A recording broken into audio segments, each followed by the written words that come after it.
Hello guys, welcome back to the channel. तो आज मैं आपको अपनी नीट की कहानी बताना चाहती हूँ कि मैंने नीट की प्रिपरेशन कब स्टार्ट की और कितने मुझे मार्क्स आए और उसके बाद मैंने नीट को छोड़ के कौन सा कोर्स अपना लिया। तो क्लास टेंथ में मैं पढ़ने में ठीक ठाक थी। तो मेरा स्कोर रहा 98.8% marks in class tenth state board of Haryana. तो इतने परसेंट मार्क्स आने के बाद लगता है कि हाँ, बच्चा जो चाहेगा वो कर ही लेगा। तो उसके बाद जब बारी आई स्ट्रीम चूज़ करने की, तो मैंने अपनी स्ट्रीम रखी medical with math. In class 12 I took both medical and non medical, and my whole 11th and 12th mostly went in COVID-19 period, and I was not so much aware about online. I was only depend on school, and school were not open and open for few months. Means school सिर्फ कुछ महीनों के लिए ही खुलते थे, बाकी school बंद रहते थे कोरोना की वजह से। तो कैसे जैसे तैसे मैंने 11th पास की। उसके बाद मैंने ट्वेल्थ में भी कुछ 16 जुलाई 2021 के करीब स्कूल खुले थे, और उसके बाद वो बीच में एक बार फिर से बंद हो गए थे और दोबारा वो पूरे जनवरी बंद रहे। तो मीन्स क्लास 12th में भी हाल यही था, जो सिलेबस 12 महीने के लिए होता है वो हमें 7 से 8 महीने में कवर करना पड़ा। तो हम सिर्फ वहाँ भी बोर्ड के लिए ही पढ़ पाए। Then I scored 96.8% marks in class 12th, and my score was like this: in chemistry 85, in physics 95, in bio 94, and in math 96। अभी उसके बाद मेरे पास दोनों ऑप्शन थे, क्योंकि मुझे कंपटीशन की तैयारी करनी थी। मुझे यहाँ तक सिर्फ बोर्ड लेवल का ही मेरा बेस तैयार हुआ था। तो मेरे पास दो ऑप्शन थे, एक मैं जेई की तैयारी करूँ और दूसरा नीट की। तो मुझे लगा JEE is tougher, so I will prepare for NEET. तो मैंने नीट के लिए अपनी प्रिपरेशन स्टार्ट कर दी इन 2022 मई 2022 आई टुक ए ड्रॉप और मैंने नीट के लिए प्रिपरेशन स्टार्ट कर दिया। मुझे बायो में कुछ नहीं समझ आ रहा था। फिज़िक्स केमिस्ट्री मेरे अच्छे चल रहे थे कोचिंग में भी, बट मुझे बायो में कुछ ज़्यादा समझ नहीं आ रहा था। और कोचिंग वालों ने भी स्टार्टिंग में 12th स्टार्ट करवा दी और आखिर के 2 महीनों में 11th क्लास को निपटा दिया। मुझे कुछ नहीं समझ आया लिटरली क्लास 11th बायो में कि कौन से चैप्टर्स हैं, क्योंकि मैंने 11th क्लास में भी बायो नहीं पढ़ी थी। उसके बाद जैसे ही नीट का रिजल्ट आया, माई स्कोर वाज 410 मीन्स 410 नंबर।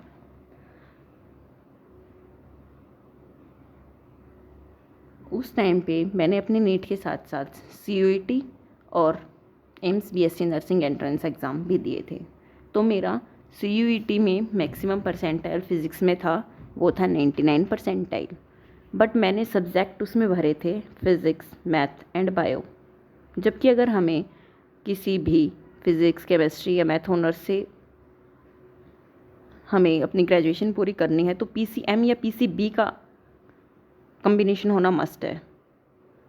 अगर फिज़िक्स केमिस्ट्री से करनी है तो उनके साथ मैथ का कम्बिनेशन होना मस्ट है, और अदरवाइज़ अगर बायो से करनी है तो भी आपको PCM प्लस लैंग्वेज का एग्ज़ाम देना मस्ट है। तो मुझे नहीं पता था। आई फील्ड कि हाँ, मुझे फिज़िक्स, मैथ और बायो आता है, इनमें अच्छा स्कोर आ ही जाएगा। So I was not able to sit in counselling of CUET।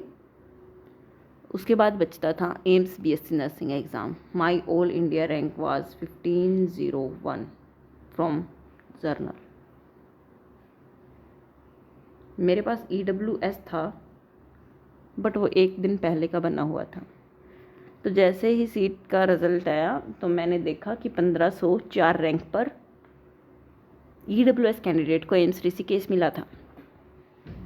लेकिन एक दिन पहले EWS सर्टिफिकेट होने की वजह से मुझे जर्नल कोटे से ही जाना था, तो मुझे फर्स्ट राउंड में भी कॉलेज नहीं मिला, सेकंड राउंड में भी नहीं मिला। देन ओपन राउंड के लिए मैं गई नहीं, क्योंकि मुझे लगा जब पहले 2 राउंड में ही नहीं मिला तो थर्ड राउंड में कहाँ से मिल जाएगा। लेकिन उस टाइम पे थर्ड राउंड में जर्नल को 1830 रैंक तक कॉलेज मिल गया था। जब तक मैं डिसाइड कर चुकी थी कि अब मुझे दोबारा नीट प्रिपरेशन करनी है, तो मैंने अगस्त 2023 में फिर से अपनी नीट की प्रिपरेशन स्टार्ट कर दी। इस बार मैंने किसी जगह से कोचिंग ना लेने का पूरा मन बना रखा था कि मैं कहीं से भी कोचिंग लेने वाली नहीं हूँ।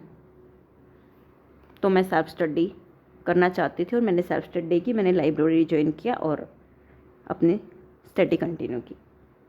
उसके बाद फिर मैंने सोचा क्यों ना इस बार जेई दिया जाए,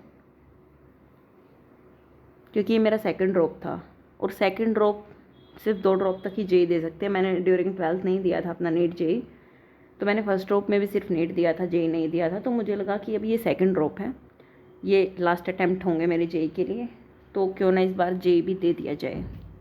तो मैंने जेई का फॉर्म भी अप्लाई कर दिया and then I secured 93.2019284 percentile in my January attempt.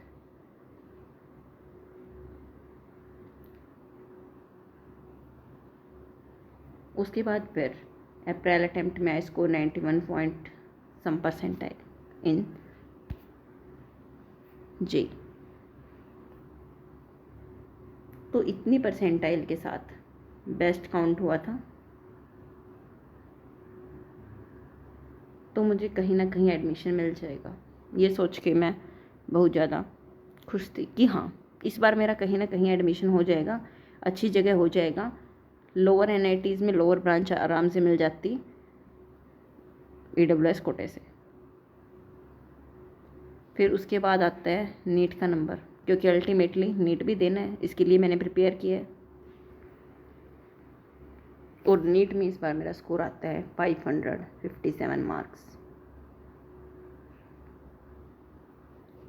अभी जब मैंने कैलकुलेट किया इन मार्क्स को देख के भी मैं खुश थी कि हाँ, बीएमएस वगैरह सब मिल जाएगा आराम से, कोई प्रॉब्लम नहीं होगी।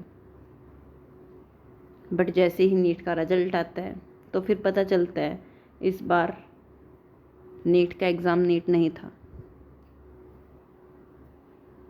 फिर बारी आती है एम्स के रिज़ल्ट की।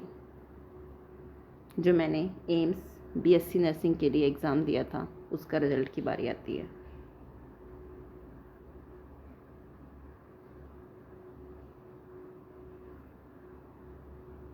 इस बार मेरी रैंक तो ज़्यादा थी, but percentile wise was 97.281 percentile, which was not bad.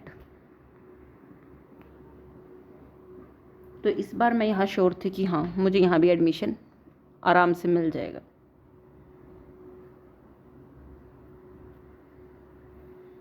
तो मुझे राउंड 1 में मंगलागिरी एम्स अलॉट हुआ।